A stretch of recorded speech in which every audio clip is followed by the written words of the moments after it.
myself and my colleague Suzanne White are moderating this session.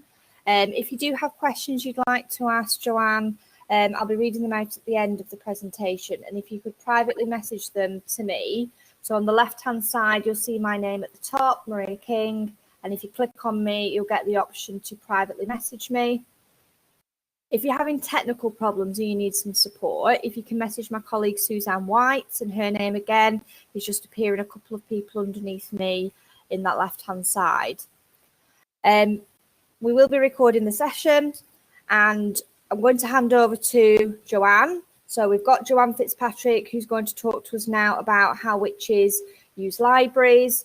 And just to remind you that if Joanne is asking you questions or asking you to share information, you do have that public chat box, but also there's the shared notes section. So the shared notes section, anything you comment is anonymous, and we can download that afterwards to be able to share with participants, as that doesn't have people's names on it. So Joanne may ask you to write in a specific section. Okay, so I'm going to hand over to Joanne now and make her the presenter.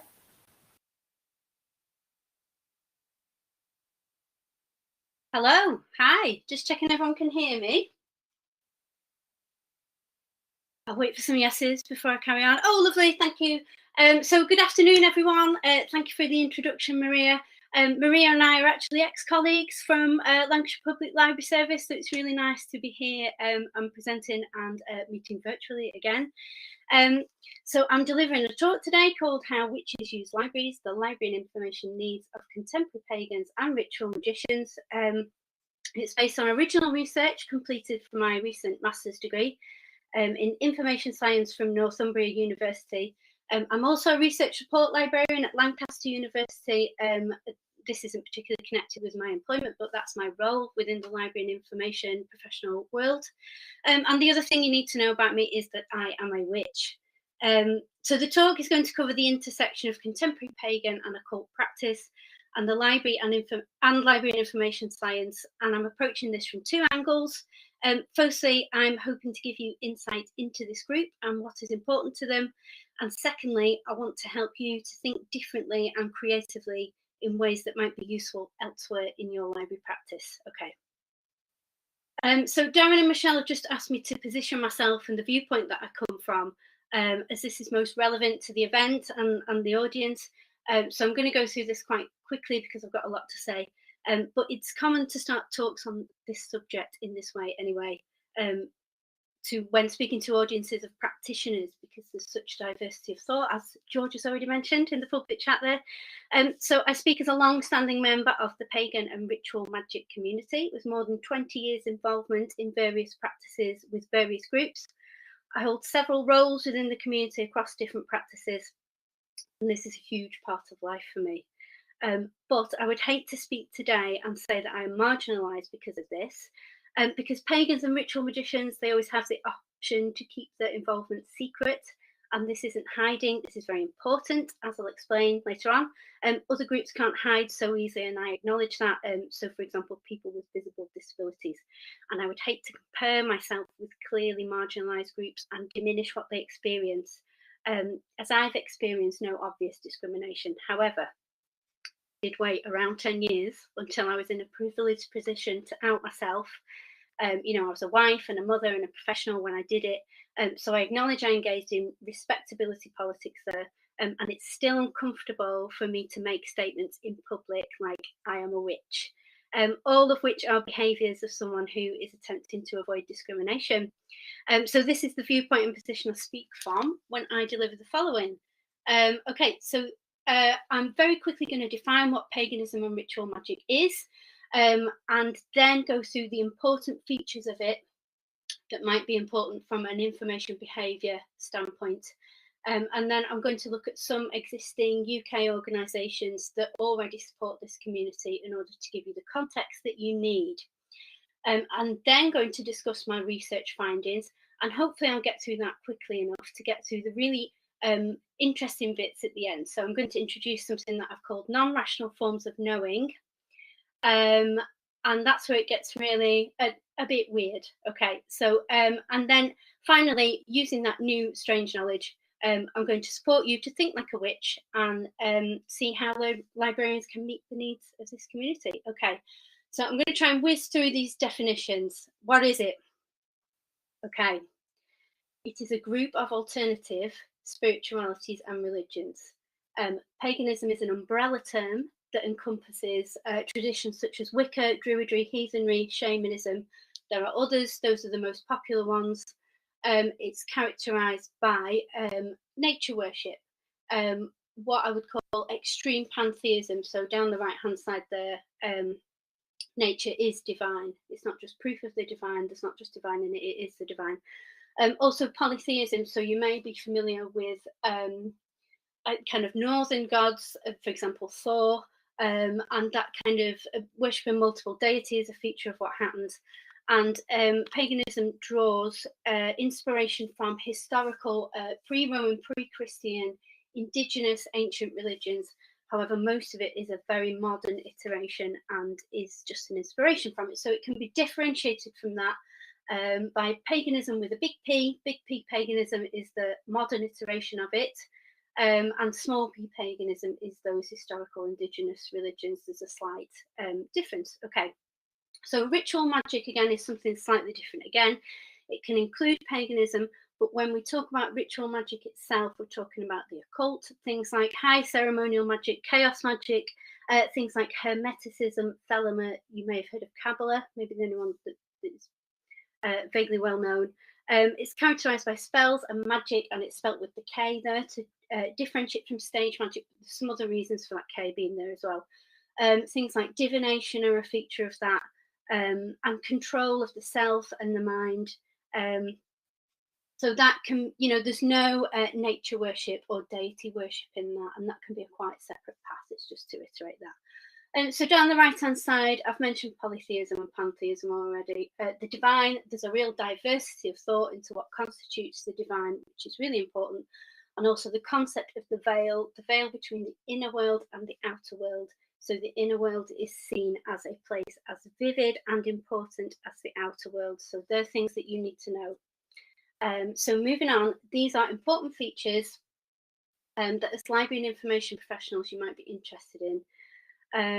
So firstly, there are no theological libraries. If you think about the Vatican and the theological library that Catholicism has in there, there's nothing in paganism that even comes close to that.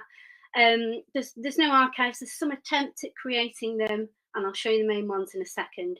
They're mostly small research collections within wider higher education institutions, third sector organisations, and personal collections is what we rely on. There's also no theology. There's an extreme diversity of belief.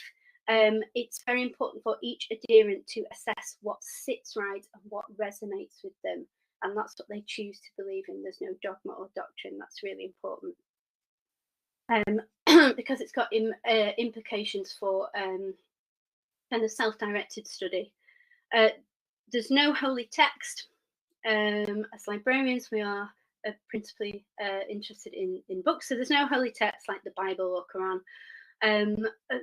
Practitioners rely on a range of books and other resources from contemporary practitioners and peers. There's a lot of founding texts that happened within the 1950s because the Witchcraft Act was repealed in 1951. There are some ancient surviving texts. A lot of them are in inaccessible language, and that has its own problems. If you're expected to read those yourself and decide what you believe in for yourself. And then finally, there's no authority, there's nobody in charge of anything. Whereas, for example, Muslims have got the British Muslim Council that can be said to speak for most British Muslims. There's nothing like that. There's something called the Pagan Federation, which come close, but still they receive a lot of criticism. This is a highly fluid structure, and it's a strength. It's an effective organisational type that retains authenticity and allows development and diversity, and that's a real key feature as we go into how pagans interact with information. So the bottom three things I need to make you aware of: the learning. So I've already mentioned self-directed learning is important. Information literacy is important because you need to do it yourself, essentially. And that also, on the other side of the coin, learning to feel that. What resonates with me? What does that feeling feel like? And how can I learn to trust it? That's something else entirely. And it's quite difficult. And the other thing to make you aware of is pagans and ritual magicians value serendipity and discovering information serendipitously. And that is became a feature of the research that I did, so I'll talk more about that later. And then in the middle of the history, pagans have a complex relationship with historical documents, the surviving ones. And it can differ per path. So some modern paths have surviving documents that are drawn on heavily. Some are completely modern inventions, if you will, and everything in between. And then finally, the secret. The best way to illustrate the function of the secret within these spiritualities is to get you to consider when you blow out birthday candles and you make a wish, but then you're instructed to not tell anybody what you wish for. That's what the witch's secret is, and it's important. In the research that I did, I came to call that the oath wall. So if someone has taken an oath of secrecy, how does a new person find out how everything functions if that person is required to keep it secret? How do you penetrate that oath wall? Well, I did some research into that, and I'll show you how that operates in a little bit. Okay, so these are some quotes from pagan practitioners and academics that really illustrate what I just said. So I'll let you take a look at those yourself at leisure. In the interest of timekeeping, I'll just press on.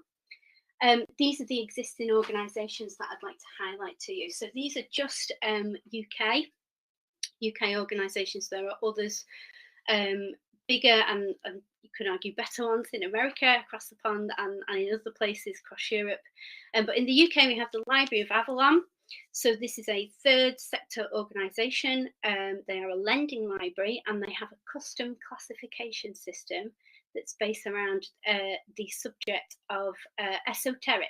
And that's how they describe the subject. It does include paganism and ritual magic. It includes a strong Arthurian heritage links in there as well. Museum of Witchcraft and Magic. They have an archive with an online catalogue, and this is probably the most sophisticated example that this country has. They also have strong links to modern practice, so the key founders are very active in the community, or were active, and they provide space for events and workshops within the modern community. And then the Doreen Valiente Foundation, Doreen Valiente, also called the Mother of Modern Witchcraft. This foundation holds her ritual tools and artifacts and preserves them, and also publishes books about the work that she did. Okay, so that's who pagans and ritual magicians are, and those are some of the organisations that support this group. What I'd like you to do next is just in the public chat, if I can get you to just give me your thoughts on this question. So now you know who they are. How do you think a librarian can support this group? What are your initial ideas? So I probably won't have time to just respond to them at the moment, but I'd be really interested in taking a look at those after the talk. Just before I tell you what my personal thoughts are on this, just what your ideas are at this point. So if I move on, I'm going to explain the research that I did for my master's thesis. If you can just give me your thoughts in there while I'm just explaining this, okay? So the research I did for my master's thesis, I did an online survey. I had 142 respondents, which was much higher than expected. And I went on to interview 5 people at length. And as a result of the research findings, I developed this model of pagan and ritual magic information behaviour. And there's 7 pairs of icons that you can see on the screen. And each of those pairs is intended to be almost an opposite. Although pagans are generally quite comfortable with paradoxes. So I guess both could exist at once, and everyone will be quite happy at that. But the idea was that these are sliding scales, and each pagan or ritual magician, occultist, witch, druid is required to assess for themselves where they fit on this scale in order to interact with information well, and in order to be information literate in this subject. Okay, so I'm going to quickly explain what each one of them is, although some of them are a little bit self-explanatory. So the first, rationality versus mysteries. Do people want to know what's under the bonnet, and are they quite logical? They want to know how things work. Or is it important that things take on a myth and legend role whereby you need the mystery in order to retain the magic? There's two very different views there. And the second one, academia versus inner knowing. That's quite self-explanatory. So are you more interested in trusting academics, practitioners, leaders, teachers, or are you more interested in your own gut feeling as to what resonates with you? Authority versus anarchy. So some people are attempting to organise. So, for example, if I mentioned the Pagan Federation, and there are others. And I guess the push is to make paganism and the occult a world religion, and to kind of be seen on a similar status as them. So is that something that you're interested in? Or are you working to maintain this anarchic fluid structure? Two very different viewpoints again. So the second line, so reconstruction versus inspiration. So this is the relationship with history. Are you interested in reconstructing those ancient spiritualities? Or are you using them just as inspiration, or perhaps even rejecting that what happens now has got any basis in history? The middle one, mass rejection versus genetic fallacy. There are quite a lot of choice characters in the occult, as I'm sure you can imagine. So this mass rejection can be equated with cancel culture. So are you willing to completely avoid a certain path within paganism because of one particular person there that you really do not like? Or do you take a more nuanced view that bad people sometimes have good ideas? So the ideas are separate from the person, and that then allows you to develop each path for the current time. Keep what's good and reject what's bad, and develop it. Okay, so the last two, happy accident versus meaningful serendipity. So the happy accident is how information behaviour theory would traditionally view serendipitous discovery. So it's just a feature of how information works. It's just luck. But on the other side, meaningful serendipity. So do you attach a deeper meaning to those coincidental finds of information? For example, it's meant to be, a deity did it, or I did a spell to make this happen. And then finally, salience versus secrecy. So this is about the oath wall. Most pagans and occultists need to walk a tightrope of being visible enough for seekers to get through the oath wall and find them, but retaining the secret and also remaining safe. So these are not unique problems for this community. They do happen to everyone, but in this grouping and viewed in this way, and as a scale to be deliberated over, this represents this community. Okay, so I'm going to get onto the strange stuff now, just within the last 10 minutes I've got, and hopefully I'll have a little bit of time at the end for some questions. Non-rational forms of knowing. These are some of the strange things that we all get up to. And before I tell you what these are, I need to sort of address the question of why do you care? Because understanding these things will have implications beyond supporting a very small number of people through librarianship, which is what I've spoken about so far. If I explain these to you, hopefully it will challenge your information literacy efforts. Do you think that these are lesser information sources, and would you be willing to change that viewpoint now you know of their importance to communities like this? And do you think that these are dismissed by information literacy theory as being just guesses? To me, these are not just guesses. These are skills I've developed over time. So I'm going to tell you what they are. So divination, things like tarot cards, tea leaves, palmistry, astrology. They're traditionally used to tell your future, but they can actually be also used to tell the present and gain information that way. Something called noetic science, in other words, intuition control.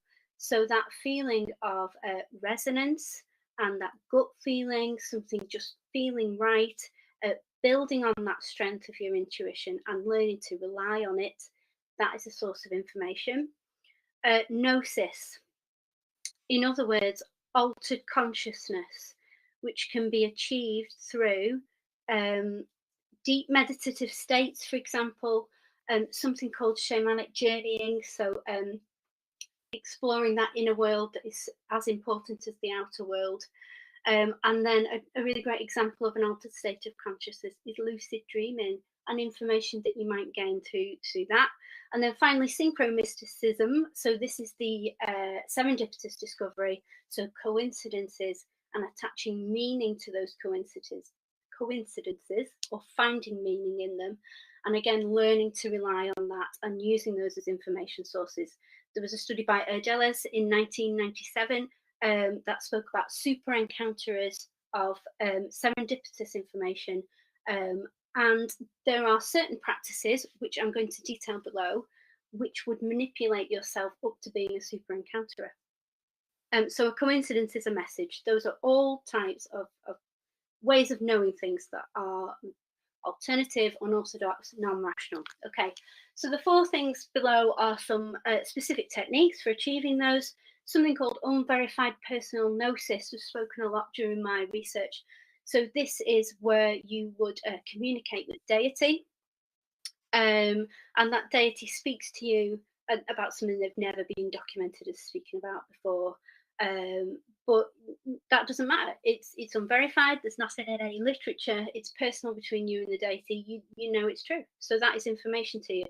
And something called astral projection. So removing your spiritual or astral body from your physical and moving it around in order to see or hear things. Remote viewing is just seeing things from a distance. There are several techniques in order to achieve that. And then there's something called the Akashic Records, which isn't widely believed in, but it's a widely understood concept. That everything that happens in time and space is recorded in the Akashic Records, and there are various techniques where you can access those and get information from them. Okay, so now you know what those all are. Can I just return to the why should you care? Why should you care about these sort of questions? So do you think these are lesser information sources? And now that you know the importance of them to me and other pagans and occultists, would you be willing to change that viewpoint? And do you think these are dismissed by information literacy theory as just guesses? Okay, so the final slide is just messed up a bit. So I'll just switch to my own view of it, and I'll read out what it was supposed to say. So the title is, what can librarians do? What can you do with this information? I'm going to help you to think like a witch. So I think the serendipitous discovery is a concrete way in which librarians could support witches. So can you plan for that within your collections, both physical and digital collections? For example, could you have a digital representation of a physical item on the shelf somewhere, so that someone can just discover that? And you know, what else would that look like? Information literacy. So I did discover that there was a problem with information literacy. I do teach as a priestess as well, and that is a problem that I see in people who I do teach, is that they have low information literacy levels. So I mean, how would you reach this group as librarian information professionals? How would you share your skills in information literacy? And in particular, returning to that idea of, are the non-rational forms, the unorthodox, the alternative forms of knowing, given less validity, and can you do anything to advocate for them? And in terms of advocacy as well, so libraries are not neutral. Can you do things to promote this way of thought, this way of life, in your collections, particular providing meeting space? It's difficult to get meeting space. One way I did think you might be able to support is that often when booking meeting spaces, we would say, this is for a meditation group. It would be really great if we could actually tell you, no, we're going to have a full Wiccan Sabbath in there. Is it okay if we hire your library meeting room, please? That would be great to know that that's okay to do. And then finally, so supporting those third sector heritage organisations. So the link to Arthurian heritage with the Library of Avalon. Lending expertise and working in partnership with those heritage organisations. That was another key way I thought you could support them. Okay. And we're coming towards the end of my talk now. So what I hope you've gathered from what I've just said, particularly this last slide, it's not just how librarians can support witches, but particularly how witches can support librarians by thinking in those different ways and those alternative ways of knowing. I'm just going to switch to the final slide. That's everything I wanted to say. So there's a couple of pictures of me doing my thing there. So I'm jumping over the fire. That's actually at Mercian Gathering, which is just down the road from Coventry.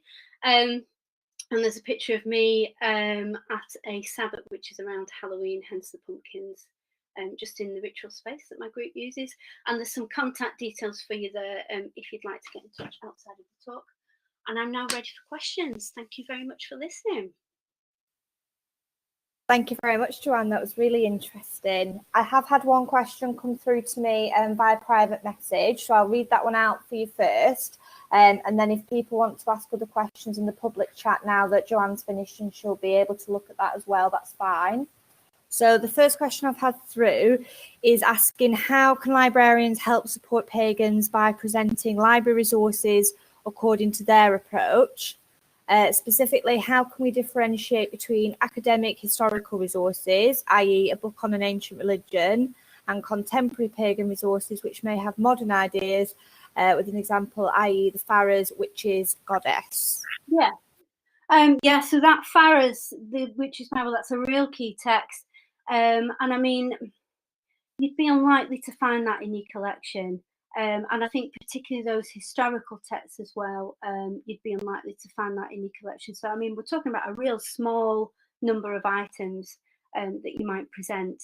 So my initial thoughts are that there's a lot of things that go along with paganism. One of the key ones is folklore. So, I mean, folklore is very different to pagan and the occult. However, it's almost a comorbidity, if you will. And there are other things that go alongside that. For example, sort of eco-activism. A lot of pagans are interested in that as well. And other things such as alternative medicines. And those sorts of things. So I guess, yeah, the wider collection and those things that would be of interest to a pagan or an occultist would be one way you could support them. And again, that kind of differentiating between the different types of texts, the historical documents and the modern classics, having an awareness of, what the key texts are within each path. So on this website that I've got here, I've got the beginning of some reading lists that will, and it's got the Pharaohs in there for Wicca, and kind of accessing resources like that might be of use as well. Personal plug, got one in there. There are some responses to your earlier question as well, Joanne, about how librarians can support this community. Yeah. So we've got finding the pagan librarians and talking to them. Yes. Helping to identify key thinkers and some possible search terms. And then this mention again of the serendipitous finding was brought up there. Being open to including non-traditional and proper publications in collections, and this awareness of the grey literature and non-published materials as well. Grey literature is a great one. Whereas I mentioned personal collections, so those, the Museum of Witchcraft and Magic, their archive, they've got quite a limited sort, and there's so much more in people's personal collections, and supporting people to find that grey literature, that is really tough to access. So yeah, that's a great one that I hadn't thought of. Thank you. And then the last thing that we've got that's come through recently is just saying, do we think that a lot of this boils down to providing judgment-free library support and services, not enforcing the standard of accepted knowledge and being open to allowing the reference interview to go where the user needs to go? Yeah, I mean, I can just imagine that scenario during the reference interview, someone saying, well, I just know. I just know that this is the case, and I'm looking for the documents that will back this up. Can you help me out here? And kind of the librarian's thinking they're just absolutely nuts, but actually that just knowing feeling, that's a skill that someone's developed over time and that they're really relying on. And even if they end up being wrong, that's still, something's guiding them down that path, and, you can help them go down that path. So yes, I would agree with that. That's great. Thank you very much. We are actually out of time now, unfortunately. So we'll stop the recording, and you can see that Joanne's put her contact details on there